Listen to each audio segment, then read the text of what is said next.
오늘 제목은 하나님의 인도하심의 섭리이라고 제목을 정해봤습니다. 16장은 하나님의 인도하심에 대해서 얘기하고 있고요. 하나님의 인도하심에 누구를 만나느냐, 하나님의 인도하심은 계속 만남을 이끌어 가시는데요. 인생에 있어서 제일 중요한 건 만남입니다. 감옥에 간 사람들의 90% 이상이 왜 감옥에 갔냐 그러면 나이가 많든 적든 다 같이 공통적으로 하는 얘기가 친구 때문이라는 거예요. 나쁜 친구를 사귀었기 때문에 감옥에 가는 거예요. 반대로 성공한 사람들도 어떻게 성공을 이룰 수 있었습니까? 라고 물어보면 그들에게는 좋은 스승이나 좋은 부모가 있었다. 그들의 만남에 있어서 가장 큰 영향력을 끼친 사람들의 이야기를 하는 것을 보게 됩니다. 인생은 만남이고 하나님이 사람을 축복하실 때 목사님이 늘 강조하는 거지만 즐겨 사용하시는 것이 사람을 통해서 축복하는 겁니다. 하나님은 자연을 통해서도 축복하시고 여러 가지를 하시는 걸 즐겨 사용하시지만 하나님이 제일 즐겨 쓰시는 방법은 사람을 통해서예요. 그래서 만남이란 어느 한쪽만 복이 되는 게 아니에요. 만남은 양쪽 모두에게 복이 되는 경우가 거의 대부분이에요. 하나님이 주신 만남은 그렇습니다. 사탄이 주는 만남은 양쪽이 다 망해요. 그러나 하나님이 주신 만남은 결국 모두에게 유익된 거예요. 보아스와 룻을 보더라도 룻이 수혜자 같지만 보아스도 젊고 건강하고 아름다운 아내를 얻게 되는 거예요. 그리고 그를 통해서 결국 다윗까지 생산하게 되는 한 달이 거쳐서 후대에 다윗을 낳게 되지만 그 가계의 유전자는 그렇게 해서 형성이 됩니다. 어쨌든 어느 한쪽에게만 유리한 만남은 없습니다. 하나님은 분명히 섭리가 있고 뜻이 있기 때문에 우리를 이끌어 가시고 인도하세요. 먼저 누구를 만나냐면 16장에 보면 디모데를 만납니다. 14장, 15장에 보면 할례에 대해서 열띤 토론이 벌어지는 것을 보게 됩니다.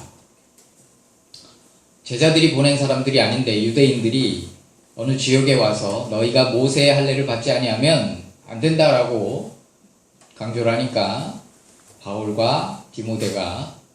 바울과 바나바가 예루살렘 교회를 찾아갑니다. 그들이 결론적으로 회의한 끝에 크게 세 가지를 결론을 냅니다. 할례라 행위적인 형식적인 그것이 꼭 필요한 건 아니다. 율법에 있어서 가장 중요한 것 세 가지. 첫 번째, 우상숭배. 두 번째, 가정 성적인 문제. 세 번째, 피 섞인 음식. 요 세 가지만 주의하라고 예루살렘 본교회에서 결정을 하고 내려보냅니다. 그렇다면 나머지 율법은 안 지켜도 되느냐? 그건 아닙니다.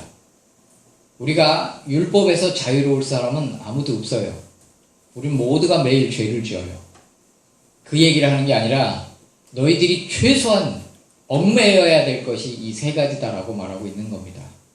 그럼 지금도 동일하냐? 역시 아닙니다. 시대에 따라서 그 기준은 바뀔 수가 있습니다.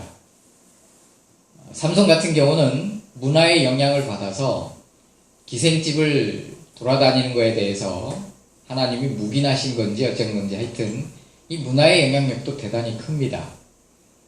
한 30년 전에 우리가 심각하게 여겼던 죄들을 지금은 아무렇지 않게 여기는 것을 보면 그것이 문화라는 거예요. 여자들이 진짜 짧은 치마를 입고 다닌다. 경찰이 잡아갔습니다.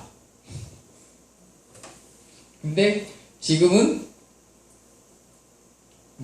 수영복 비슷한 걸 입고 다녀도 안 잡아갑니다. 시대가 바뀐 거예요. 어쨌든 그 얘기를 하는 건 아니고요. 하나님이 제일 먼저 디모데를 바울에게 만나게 하시는데 디모데를 만나고 바울이 무슨 마음이 들었냐면 제자를 삼고 싶은 거예요. 그래서 눈에 들어온 거죠.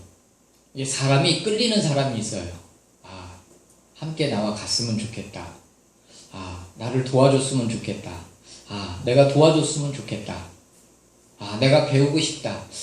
내가 가르치고 싶다.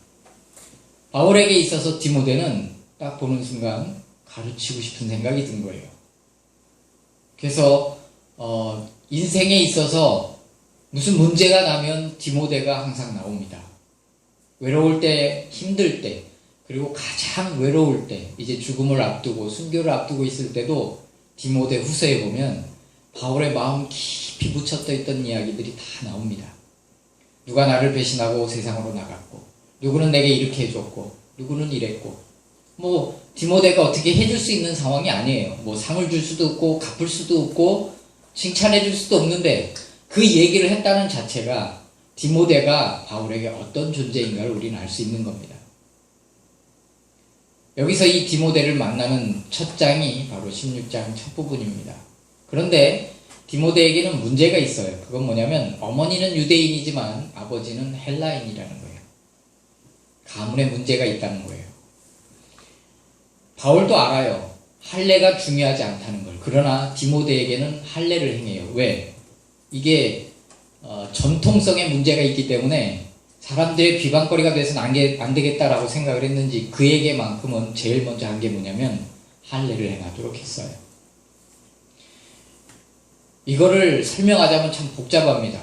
율법이 자유로워야 되는데 왜 바울은 그렇게 했을까? 이것저것 참 복잡합니다. 그러나 중요한 것은 우리가 걸림이 되는 것이 있다면 그냥 그거를 해놓고 가는 게 편할 수도 있습니다.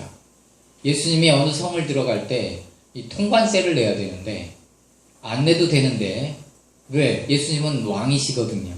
근데 저들로 오해하지 않게 하기 위해서 베드로에게 심부름을 시킵니다. 너 가서 낚시해 와라. 고기를 잡아서 배를 가르면 우리 통행세가 동전이 그 배 안에 있을 거다. 고기를 잡아서 먹으려는 게 아니라 고기를 잡아서 배를 가르니까 참 무슨 동화 같은 이야기죠. 통행세를 내고 거기를 통과하셨습니다. 어떨 때는 우리가 상대로 오해하지 않기 위해서 디모데를 만났을 때 바울이 생각할 때 제일 중요한 게 뭐였냐면 그의 자유로움, 그의 정통성이에요. 그래서 사람들이 그의 아버지가 헬라인이다라는 걸 주장할까봐 그것이 아무리 헬라인이라도 그는 전통적인 유대인이라는 것을 보여주기 위해서 할례를 행합니다. 그리고 그를 가르치고 이끌어갑니다. 그런데 사람이 사람을 만날 때 공자는 그런 얘기를 했더라고요. 몇 가지를 시험을 하더라고요. 첫 번째, 먼 심부름을 시켜본대요. 그래서 그의 충성도를 본대요. 하나님도 마찬가지인 것 같고요. 사도 바울도 마찬가지였던 것 같아요. 디모데와 떨어져 있으면서 디모데에게 몇 가지 부탁을 했을 때 그의 충성도를 본 거예요. 여러 번 시험을 해요. 걔도 마찬가지입니다. 충견이 있고요. 변견이 있고 그렇습니다. 정말 충견은 주인이 보지 않아도 먹지마 그러면 안 먹습니다. 그 음식을 보고 침을 있는 대로 흘리더라도 쳐다만 보고 있지 다른 걸 안 봐요. 그거 먹고 싶으니까. 걔가 본능이 얼마나 강력하겠어요. 침을 막 흘리면서도 보고만 있어요. 주인이 5시간을 나갔다 와도 그냥 보고만 있어요. 그러나 변견은 주인이 나가자마자 먹습니다. 근데 이 개보다 더 훌륭한 개가 있어요. 뭐냐면 물에 빠진 어린 주인을 구하는 개예요.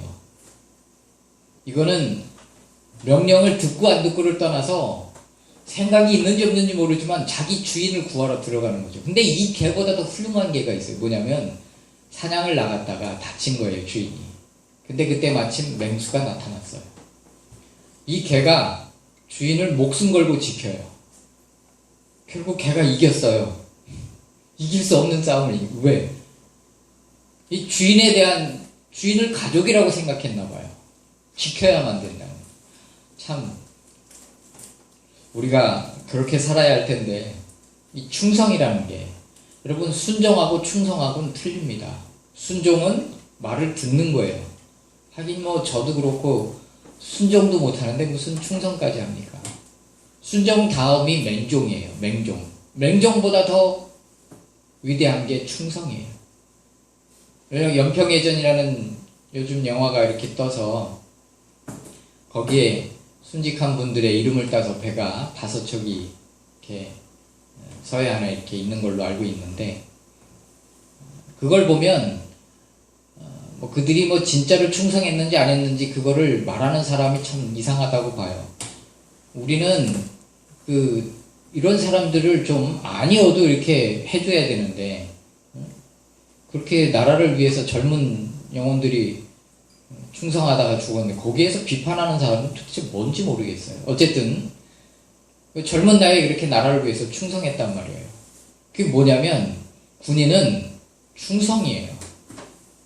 국가가 돌격, 국가가 지켜, 너는 총알바지로 서 있어 그랬으면 그는 자기뿐만이 아니라 자기는 죽더라도 자기 뒤에 가족과 자기를 바라보고 있는 국민을 살리기 위해서는 국가가 한 명령에 목숨이라도 바쳐서 순종해야 되는 거예요. 그걸 보고 충성이라고 하는 거예요. 물러설 수 없는 거예요. 물러서면 자기만 살 수는 몰라도 나라 전체가 죽을 수도 있어요.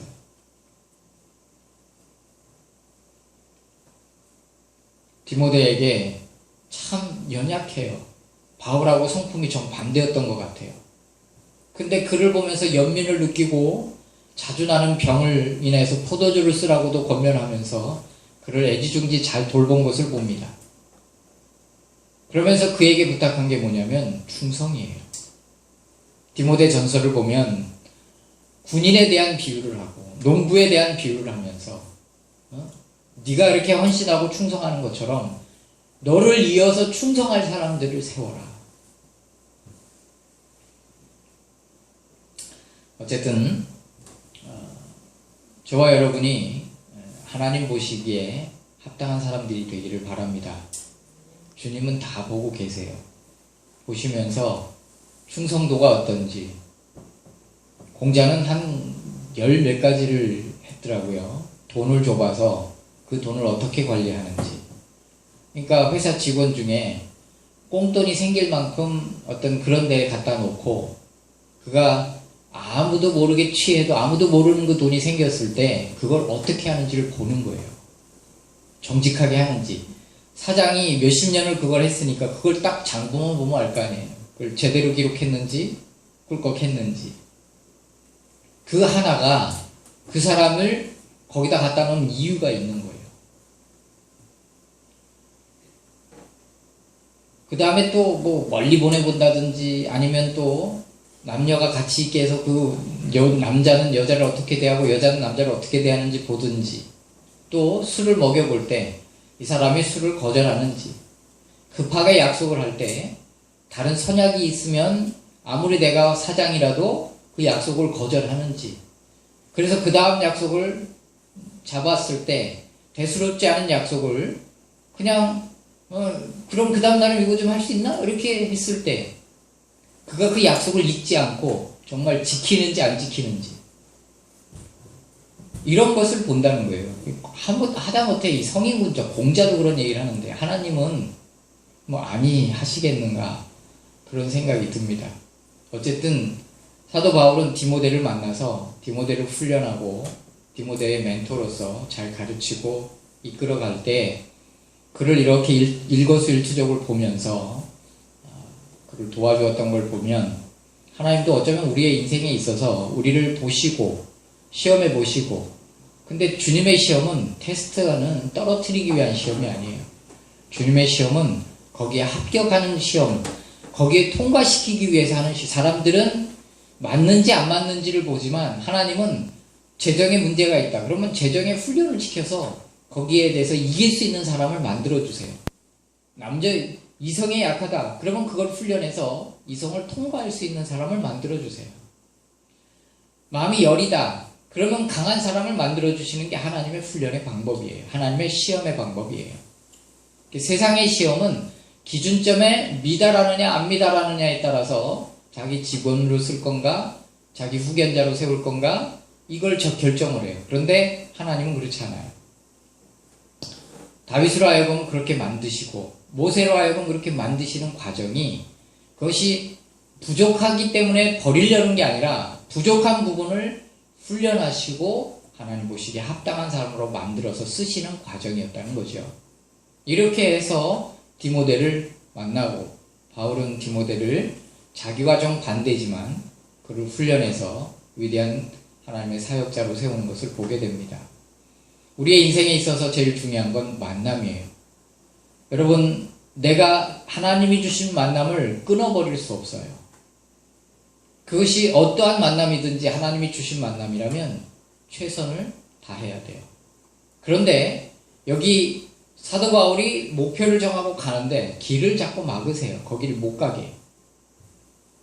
내가 생각할 땐 거기 가서 복음을 전해야 되고 거기에 많은 사람이 있고 복음이 필요한 사람이 많다고 생각했는데 하나님이 자꾸 방향을 막으시는 거예요.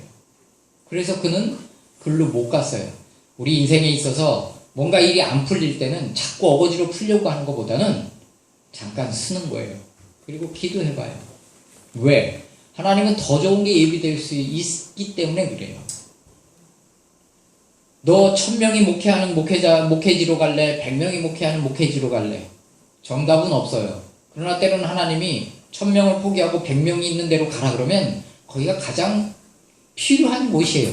1000명이 더 하나님의 말씀 가운데 바로 세워져야 되지만 절대적으로 100명에게는 아무도 안 가기 때문에 그 중에 한 명이 너무너무 하나님을 사랑하는데 위대한 목사가 필요하면 하나님이 글로 보내시는 거예요. 그러면 주의 종이 눈에 보이는 걸 결정하는 게 아니라 하나님의 섭리를 결정을 하는 거예요.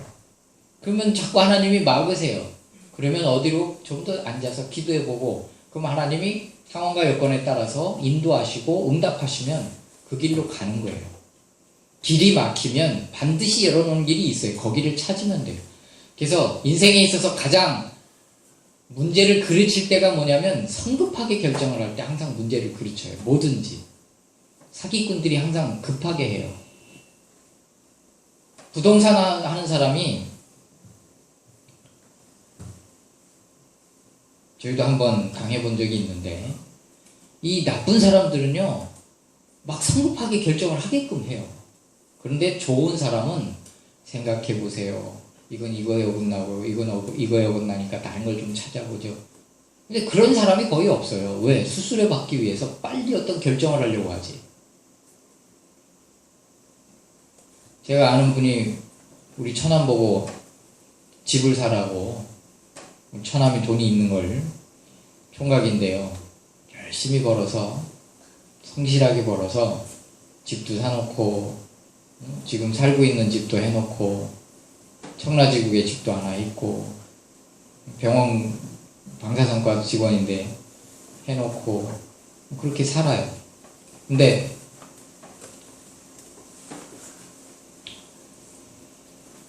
뭐 하다가 갑자기 우리 가족 얘기가 나오게 됐는지는 잘 모르겠습니다.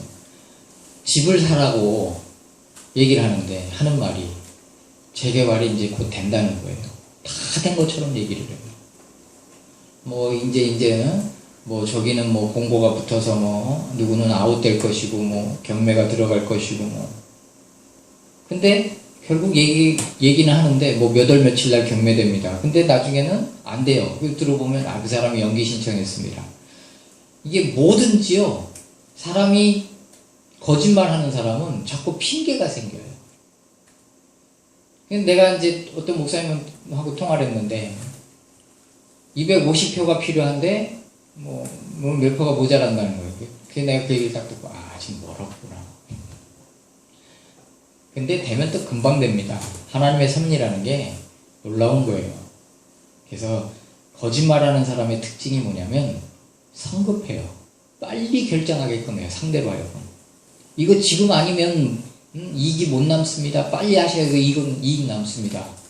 이렇게 항상 얘기를 해요. 기회가 지금 아니면 없는 것처럼.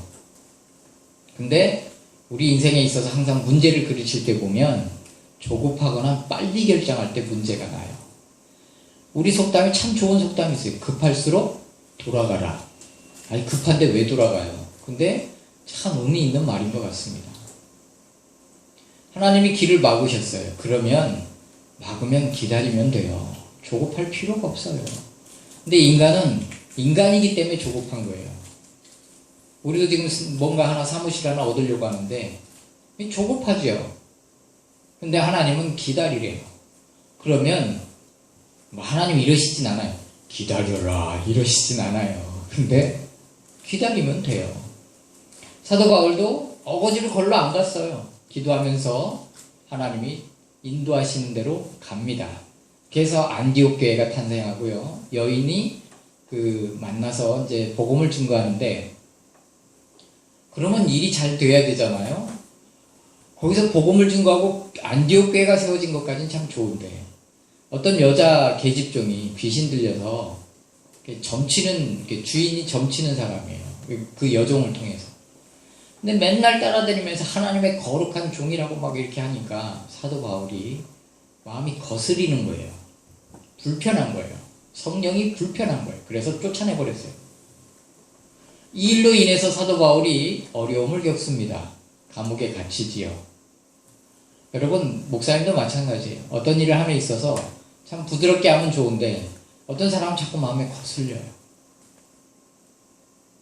다 그런 건 아니에요. 이 사람이 잘못했다고 다 거슬리는 게 아니에요. 근데 어떤 사람은 그 사람이 뭘 잘못할 때 거슬리는 사람이 있어요. 왜 그럴까? 막 거슬려요. 참아야 되는데, 참으면 좀 붙어 있는데, 목사님 굉장히 고든 게 문제예요. 사도 바울이 그냥 쫓아내버렸단 말이에요. 마음이 거슬리니까. 모르드게도 그냥 하만에게 조금만 굽히면 좀 편할 텐데, 뻣뻣해가지고 자기만 죽으면 다행인데 자기 민족 전체가 죽게 생겼어요. 여기 사도 바울도 이 귀신을 추방하는 바람에 감옥에 갇히게 됩니다. 나 같으면 이쯤 되면 하나님께 따집니다. 분명히 저는 하나님께 삿대질은 안 하더라도 삿대질 비스무리하게 합니다. 아닐 수도 있겠지만 그럴 확률이 높습니다. 제 성품상. 사도 바울이 참 위대한 사람이에요. 정말 위대한 사람. 여러분이라고 아닐 것 같아요? 그건 모르는 일이에요. 근데 사도 바울은 감옥에 갇혀서 매 맞고 감옥에 갇혔음에도 불구하고 하나님께 찬양하고 기도했어요. 정말 위대하신 분이에요. 많은 분들이 사도 바울, 신학교에 가면 사도 바울을 본받기를 원해요. 난 무서워요. 차라리 인간적인 다윗이 좋지. 실수하고 울고 넘어지고 죄짓고 회개하고, 물론 그렇게 살으란 얘기는 아닙니다만은 가장 다윗이 인간적이지 사도 바울은 너무 완벽해요. 근데 하나님이 그 사건을 통해서, 귀신을 추방하면서 감옥에 가는 사건을 통해서 하나님이 원하시는 게 뭐였냐면, 하나님의 마음이 있었기 때문에 귀신을 쫓아냈겠죠. 그리고 그 결과가 감옥에 간 거였는데, 그 감옥에 누가 있었어요? 그 감옥의 간수장이 구원을 얻어야 될 사람이었다는 거예요. 그 한 사람 때문에 하나님은 그를 이렇게 안디옥 교회도 세웠지만 바로 그 사람을 만나기 위해서 하나님이 이끄셨다는 거예요. 그의 행적은 성경에 없기 때문에 몰라요. 그런데 하나님의 선택하심은 우리가 판단하고 결정지을 문제가 아니에요. 만나고 그에 대한 어떤 마음이 들었을 때 하나님이 주신 마음을 따라 살면 되는 거예요. 디모데를 만나서 디모데를 자기의 제자로 양육했던 것처럼 하나님이 이끄셔서 바로 거기까지 가서 그 감옥에서 그 간수장을 구원하시는 그 섭리를 보게 되는 겁니다. 여러분, 욥이라는 인물은 여기 바울과 정반대되는 성품의 인물이에요. 물론 사도 바울은 아예 자기 소유가 거의 없으니까 그렇다고 치지만 욥은 모든 걸 다 갖고 있었어요. 자기는 가만히 있고 하나님 경외하고 있고, 자식들이 잔치를 벌일 때마다 하나님께 마음이라도, 술 취했을 때 마음이라도 범죄했을까봐 한 사람 한 사람 앞에 제사를 드리면서 하나님께 벌받지 않게 하려고, 그게 그의 삶이에요. 욥기서 6장에 보면 하나님이 욥을 이렇게 표현합니다. 동방의 의인, 죄 안 짓는 사람, 세상에 아주 없는 사람. 이게 하나님이 한 말이에요. 어느 날 사탄이 이렇게 돌아다니다 하나님 앞에 딱 왔어요. 그랬더니 하나님이 대뜸 욥을 자랑해요. 너 욥을 봤냐? 주위에서 봤냐? 세상에 아주 없는 의인이다. 그랬더니 사탄이 뭐라고 그러냐면, 하나님이 산 울타리, 살아계신 울타리가 되어주시니까 하나님을 경외하는 거 아닙니까? 다 뺏어 보십시오. 욕할 겁니다. 그랬어요.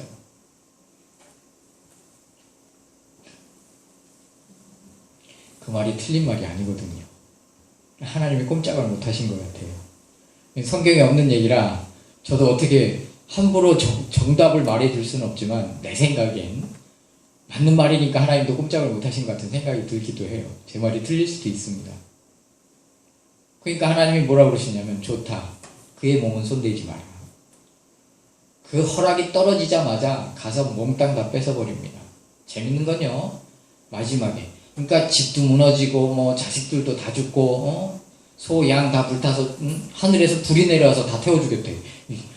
야, 이 무슨 죄를 지었길래 저런 벌을 받을까? 이런 생각이 드는 건 당연한 거예요. 그런데 마지막에 아내가 마지막으로 떠나는데요. 사탄이 하나님께 한 말을 그대로 합니다. 네가 그러고도 너의 순전, 너의 믿음을 지키느뇨? 하나님 욕하고 되져라. 그리고 도망갔어요. 여러분, 사탄이 원하는 건 뭔 줄 아십니까? 굉장히 소극적이지만 하나님께 원망하는 거예요. 하나님께 욕하는 거예요. 내 삶에 내가 중요하게 생각하는 것. 근데 욥은 몽땅 다 잃어버렸단 말이에요. 그가 뭐라고 그래요? 주신 이도 여호와시오 취하신 이도 여호와시니 내가 주를 찬송할지라. 이거 말이 쉽지요? 절대 쉬운 말 아닙니다. 근데 사실은 하나님께 원망하고 불평해요. 그러니까 38장에 등장하시자마자 욥에게 뭐라고 그래요? 무지한 말로 이치를 얻게 하는 자가 누구냐라고 욥에게 묻잖아요. 근데 그는 하나님 앞에 대놓고 원망하거나 그래서 그때까지만 해도 그냥 그러려니 했는데 사탄이 또 나타나니까 하나님이 봐라 네가 나를 격동해서 이렇게 욥에게 내 사랑하는 종에게 내가 이렇게 허락했지만 봐라 믿음을 지키는 것을. 그랬더니 뭐라고 그러세요? 한번 몸을 쳐보시죠. 그러면 욕할걸요 그랬어요. 좋다. 그의 생명만은 손대지 마라. 시험은 하나님이 허락하신 범위 내에서만 다가오게 돼 있어요. 절대 하나님이 허락지 않는데 오는 건 없어요. 하나님이 욥기서의 핵심은 뭐냐면요. 욥이 그때부터 뭘 얘기를 하냐면 3장에 딱 들어서면서 나의 태어나는 날이 멸망하였더라며. 3장 마지막은 안원도 없고 평안도 없고 고난만이 많았구나. 3장 전체를 보면 죽음을 갈망해요. 7장에 들어서서는 정말 죽고 싶다는 걸 너무너무 열망을 해요. 내가 이제 육체 밖에서 주를 배우리라. 내 뼈가 내 이 허물이 다 썩어진 뒤에 내 눈이 주를 보리. 육체를 벗어나서 죽은 뒤에 육체 밖에서 주님 내가 이거를 간절히 원한다. 이게 뭐라고 표현했더라 성경에. 이렇게 표현해놔요. 죽음을 갈망하는 거예요. 근데 자살은 못하고 자기가 죽을 걸 받아들여. 왜? 인생은 자기 미래를 모르기 때문에 그래요. 하나님이 이만큼 준비했는데 그게 안 보이거든요. 현실을 보면 이제 끝난 거예요. 자기 인생. 네가 힘없는 자를 보면 말로 붙들어줬고 넘어진 자도 일으켜줬고 과부를 어떻게 했고 근데 이게 한꺼번에 너한테 임하니까 여러분 우리가 해야 될 일은 우리의 착한 행실을 포기하지 않는 거예요. 그러면서 우리 인생을 포기하지 않는 거예요. 우리 인생의 미래가 뭐가 있는지 아무도 몰라요. 지금 현실을 딱 보면 다 빼앗겼죠. 하나님이 원하시는 건 한 가지예요. 하나님은 욥을 사랑하세요. 그를 이끄시고 돌보시는 분이에요. 근데 왜 그걸 허락하셨느냐? 나중에 회복하는 건 다 제쳐놓고 지금 그 상황에서 하나님이 욥에게 원하시는 기대하시는 단 한 가지 하나님께 감사하는 거예요. 사탄을 말로 이기는 거예요. 네가 틀렸다. 봐라. 우리 인생에 있어서 우리가 아무것도 없을 때 우리가 해야 될 것 하나님께 감사하는 거예요. 하나님을 믿고 신뢰하는 거예요. 그게 안 될지라도 욥처럼 그래서 사도 바울은 대단한 거예요. 난 절대 못해요. 여기 이것까지는 그래도 이해를 하죠. 나중에 보면요. 유대인 중에 어떤 사람들이 계속 사도 바울을 쫓아다녀요. 이 마을 가서 핍박하고 도망가면 또 쫓아와서 여기서 핍박하고 여기서 몇 대 맞고 여기서는 죽은 줄 알고 성 밖에다 던져버렸더니 그때 삼층천에 갔다 왔다는 그 학설도 많거든요. 또 거기서 또 도망가니까 또 쫓아와서 또 괴롭히고. 아마 나 같으면 아니 주님 그들을 왜 그냥 두십니까? 죽여버리시고 날 좀 복음 자유롭게 전하게 좀 해주시지 그럴 텐데 그는 그러지 않았단 말이에요. 그러면서도 포기하지 않고 복음 전하고 가는 곳마다 주님의 이름을 높여드리고. 나는 절대 못합니다. 절대 모르지요. 우리에게 원하시는 게 뭔가? 꽃감 빠지듯이 하나씩 빠질 때. 이게 말이 쉽지. 여러분, 없는 사람이 있는 거 하나 빼앗기는 건 그냥 그러려니 하지만 모든 걸 다 가진 사람이 홀라당 뺏기면요, 이걸 상대적 빈곤감은 천배 만배로 오는 거예요. 작년 가을에 부평시장에 갔더니 한 박스에 10,000원짜리 하는 땡감이 있더라고요. 요만한 거. 큰 게 아니 작은 거예요. 그게 나오는 경우가 드물대요. 못생긴 것만 있나 봐요. 2박스를 사서 까가지고 우리 다용도실 위에다가 널어놨는데 한 2주? 한 열흘 정도 되니까 진짜 맛있게 마르더라고요. 땡감 떫은 게 없어지고. 냉동실에 얼려서 겨울 내내 먹으려고 생각을 했는데 한 달도 안 가더라고요. 아그들이 둘인데 이 큰 아그가 보통 잘 먹어. 두 번째 아들도 잘 먹고 아그도 잘 먹고 막내 아그도 잘 먹고. 꽃감이요 눈 깜짝할 새 빠져 없어지더라고요. 꽃감 되게 무슨 그냥 물렁물렁 하면 먹어 치우던데 약간 떫어도 먹어. 먹성들이 끝내줘요. 내 먹으려고 보니까 없어. 이런. 누가 나 먹었어? 여러분, 환경을 보면 인간은 실망하게 돼 있고 좌절하게 돼 있어요. 욥의 현실은, 욥은 계속 죽음을 갈망해요. 너무 현실이 괴로워서. 아침이 되면 밤이 되길 원하고 밤이 되면 아침이 되길 원해요. 왜요? 낮에는 너무 괴로워서 밤이 되면 잠이라도 자면 잊어버리잖아요. 근데 밤이 되니까 더 아파. 차라리 낮이 낫겠어. 좀 덜 아픈. 낮이 되면 또 밤이 됐으면 좋겠어. 오늘은 좀 1시간이라도 잠을 청할 수 있을까. 얼마나 고통이 컸으면 그런 표현. 이런 고통 겪어본 사람이 얼마나 될까. 그에게 무슨 내 호흡이 한 호흡 같은가 수만 번 쉴 정도밖에 안 남았다 이거예요. 내가 이제 다시는 복을 보지 못하오리니 이게 같은 절이에요. 아무런 희망이 없었어요. 그러나 인생은 사람의 미래는 어떻게 될지 하나님밖에는 아무도 몰라요. 절대 포기해서는 안 돼요. 분명히 하나님은 좋은 날을 주실 수도 있어요. 할렐루야. 우리가 해야 될 일 포기하지 않는 거예요. 그래서 죽지 않고 살아있는 시편의 어떤 내용처럼 살아남는 게 중요한 거예요. 어떨 때는. 이건 굉장히 소극적인 거고요. 그나마 그래도 조금 적극적으로 간다면 하나님께 감사하는 거예요. 우리는 그게 안 돼요. 내가 최근에 이 사탄의 말에 은혜를 받은 게 바로 그 부분이에요. 대면하여 하나님을 욕할 것입니다. 그 말이 확 오는데 정신이 확 들더라고요. 하나님께 감사해야 돼요. 현실은 아무 문제가 아니구나. 아무리 사탄이 장난해도 한때다. 하나님이 부어주시면 현실이 뒤집히는 것은 눈 깜짝할 사이다. 결국 가장 신뢰하고 가장 믿고 가장 사랑하는 아내가 자기애가 가장 큰 상처. 그러니까 사탄 짓 한 거죠. 여러분 가끔 그러잖아요. 자식이 사탄 짓 한다든지 남편이 목사님이 집사가 장로가 아내가 그걸 한 거예요. 사탄이 한 말을 똑같이 했거든요. 네가 그러고도 순전함을 지키느냐? 하나님 욕하고 되져라. 하고 도망갔어요. 주님 우리를 돌보시고 이끄시는 분입니다. 할렐루야.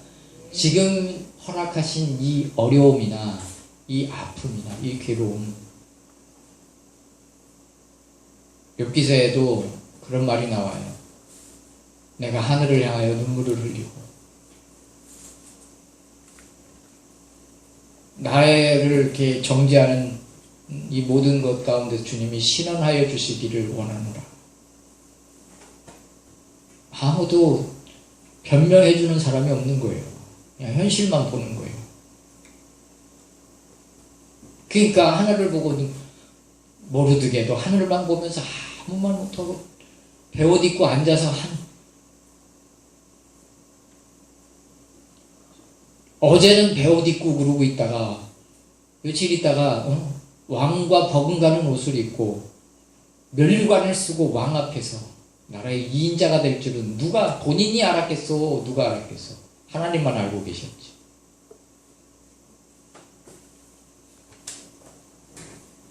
옆 사람 한번 보세요. 하나님이 축복하실 것 같은가? 다시 한번 보세요. 지금 좌절해서 슬퍼하고 있는가?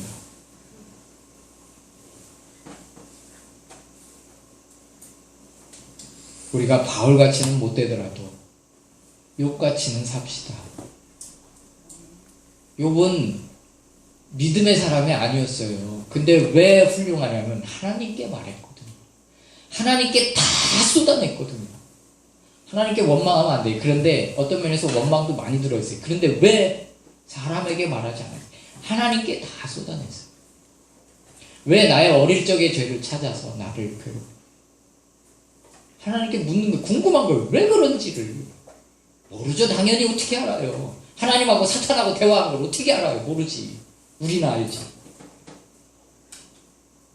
답답한 건 당연하죠. 우리가 우리 문제를 어떻게 알아요? 몰라요.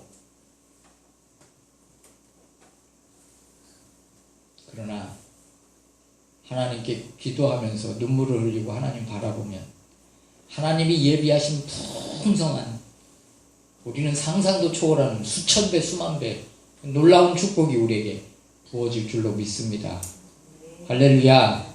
결국엔 하나님이 등장하시잖아요. 친히 등장하시잖아요. 그리고 친구들 보고 뭐라 그래? 니들 틀렸다. 니들이 번제물 갖고 와서 욥이 제사 드리면 너희들 용서해 줄게. 한마디로 그냥 하나님이 니들 틀렸음. 욥이 옳음. 욥이 옳았냐? 아니에요. 그래도 하나님은 욥 편이 되시는 거예요. 하나님은 그래도 우리 편이 되시는 거예요. 하나님은 내 편이 되시는 거예요. 할렐루야. 신이 등장하시잖아요. 신이. 그것도 폭풍 가운데 의자에 딱 자정하셔서. 물론 욥에게 제일 먼저 말씀하시지만 뭐라고 그러세요? 대장부처럼 허리를 묶고 대장부가 되라 이거예요. 왜 그러고 있냐 이거예요. 네가 하나님 있는데 왜 이렇게 기가 죽어 있냐.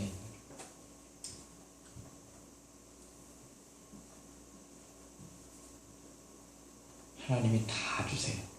할렐루야. 믿음의 말을 합시다. 감사의 말을 합시다. 기도하겠습니다.